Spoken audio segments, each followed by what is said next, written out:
गुढीपाडवा हा एक भारतीय सण असून तो हिंदू दिनदर्शिकेप्रमाणे चैत्र शुद्ध प्रतिपदेला महाराष्ट्रात साजरा केला जातो.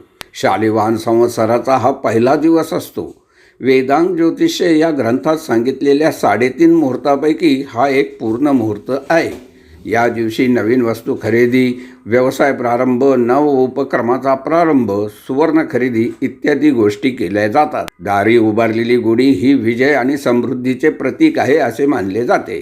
गुढीपाडव्यापासूनच राम जन्मोत्सवाच्या कार्यक्रमाचा सुद्धा प्रारंभ होतो. हिंदू दिनदर्शिकेनुसार चैत्र महिन्याची प्रतिपदा यंदा 8 एप्रिल 2024 रोजी रात्री 11:50 वाजता सुरू होत आहे. तसेच ही तारीख 9 एप्रिल 2024 रोजी रात्री 8:30 वाजता समाप्त होईल. अशा परिस्थितीत गुढीपाडव्याचा सण मंगळवारी 9 एप्रिल 2024 रोजी साजरा करण्यात येणार आहे. जय श्रीराम.